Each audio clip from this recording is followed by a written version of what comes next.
Hi, my name is Wilber Anexo. I'm an undergraduate student from Institut Teknologi Bandung in Aerospace Engineering, and I'm going to presenting my assignment about the construction of interplanetary mission. So the mission that I'm going to choose is Venera-15. So let's get started. Okay, first I like to talk about Venera-15. So Venera-15 was a Soviet uncrewed space mission to Venus. It was launched on 2nd June in 1983 at 2:38 UTC. This orbiter was identical to Venera-16 and based on the modification of Venera-9. Its mission was to map the surface of Venus using high-resolution imaging system. So, Venera-15 was launched from Site 239 in Baikonur Cosmodrome in Soviet Kazakhstan using a Russian multi-stage rocket called Proton K. This Proton K is used for entering the Earth's parking orbit, and it also contains an upper stage called Block D1, which will be used to enter the transfer orbit from Earth to the Venus. And finally, in 10 October 1983, the Venera-15 managed to abort the orbit of the Venus. So before reconstructing the mission, I need several data for my calculation. Here are all the data that I have obtained from the online source. I have the data for the Block D1 and Venera-15 orbiter, their launch mass, dry mass, propellant mass, and also the specific impulse. And also, I have obtained the altitude and inclination of the Venera-15 in Earth's orbit and the Venus orbit. And I also have obtained the Earth and Venus and the Sun data that will be used for the calculation in later. Okay, before we go to the calculation, I have several assumptions that I will use. The first is the two-body problem, and then there is two-dimensional approach, and I only assume that there are two maneuvers, the escape maneuver from the Earth's orbit to the transfer orbit, and then the arrival maneuver from the transfer orbit to the Venus orbit. Okay, first of all, let's start from the Earth. So Venera-15 in Earth's parking orbit has the altitude of 183.5 kilometers. So we can add it with the Earth's radius, and we get the distance from the Venera-15 to the center of the Earth. And by determining the distance, we can get the velocity about 7.798 km per second. So before we going any further, we need to determine the trajectory of Venera-15. To do that, we need several parameters. First, we need to know where is the Earth on 2nd June in 1983, and we will also need the position of the Venus in 10 October in 1983. So how are we going to do this? We know that the Earth has the period of 365.25 days in orbiting the Sun, and the Earth usually reaches its perihelion every 4th of January. So it has about 149 days in its current orbit of period in 1953. So we can get the position of the Earth about 146.8 degrees. And with that, we can get the semi-major axis in Earth's heliocentric orbit, and the eccentricity, and also the radius from the Sun. So we can do the same with the Venus. So Venus usually reaches its perihelion in 21st of April. So there is about 172 days to 10th October. So we can calculate the position of the Venus. the semi-major axis in its heliocentric orbit, and the eccentricity, and also the radius to the Sun. Now we have known the position of the Earth in the 2nd of June and the Venus position in the 10th of October. We can measure the angular distance of Venera-15 orbiting from the Earth to the Venus.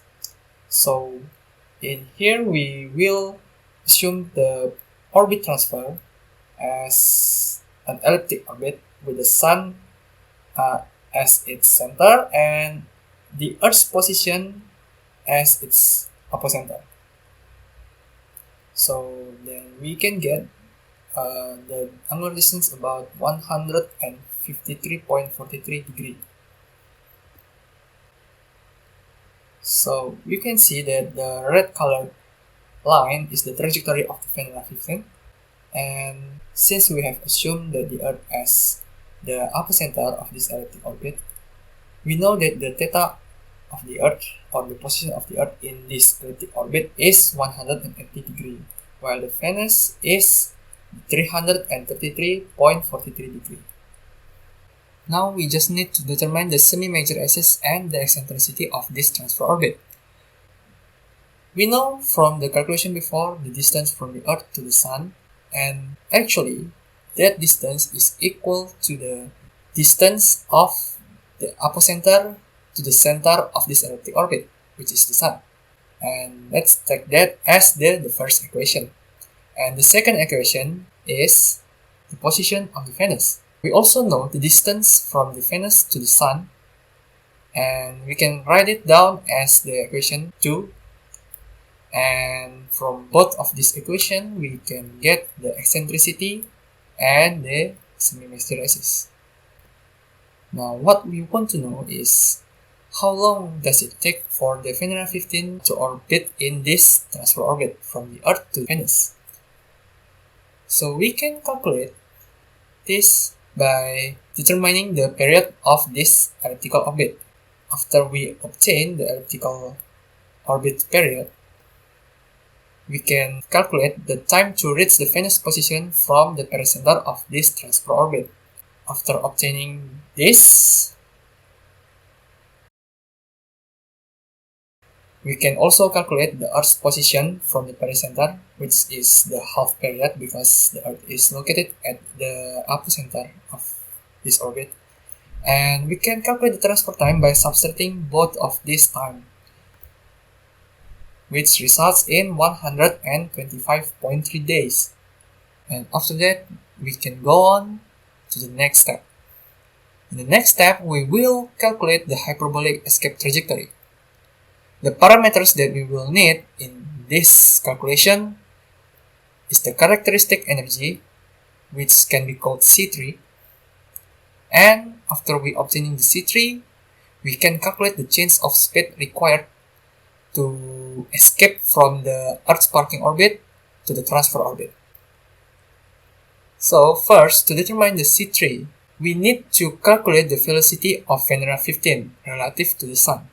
We can use this equation and substituting the theta with 180 degree because the Venera-15 initial position in this transfer orbit is at the apocenter. So the theta is equal to 180 degree. And we get the value of velocity equal to 26.773 km per second.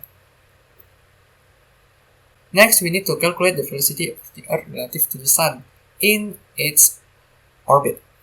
So we can use the same equation as before, but note that the theta value is not the same. The theta value of this Earth to the Sun is 146.8 degree. So after obtaining both of this velocity, we can determine the value of the C3. So now we can use the C3 to calculate the semi-major axis of this hyperbolic escape trajectory.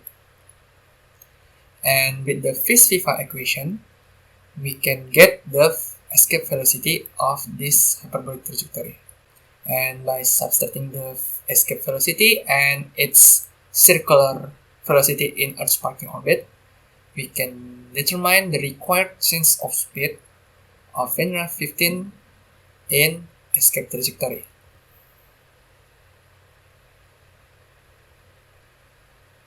Now we can do the same to the hyperbolic arrival trajectory.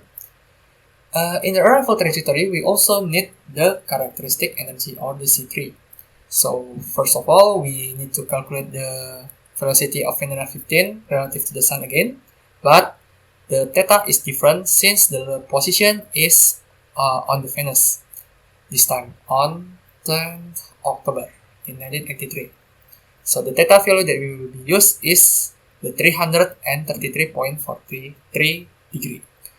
And after obtaining the velocity, we also calculate the velocity of the Venus relative to the Sun.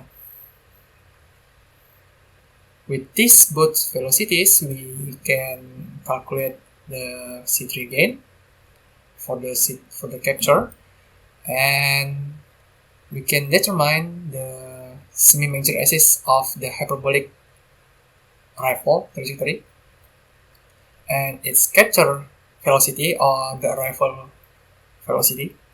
So before calculating the change of speed, we need to determine the velocity of Venera-15 in Venus orbit.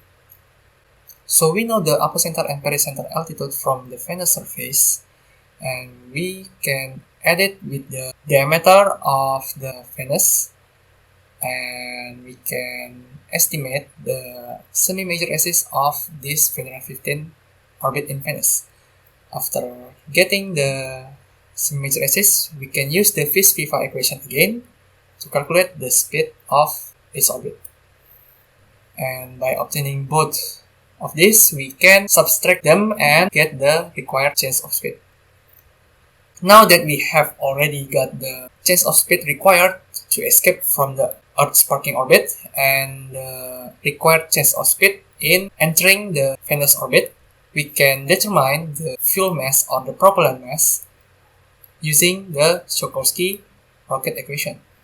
Now, by deriving this equation, we can find the fuel mass or the propellant mass in this case, and we can calculate the required propellant mass in escape and arrival maneuver.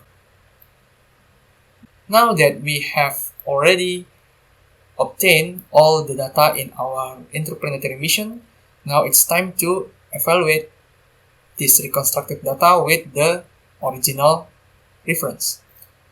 So as you can see, the transfer time of our reconstructed mission is 4.7 days faster than the original reference. This error is actually smaller than it seems since the calculation does not include the time from launching site to the parking orbit and the Earth.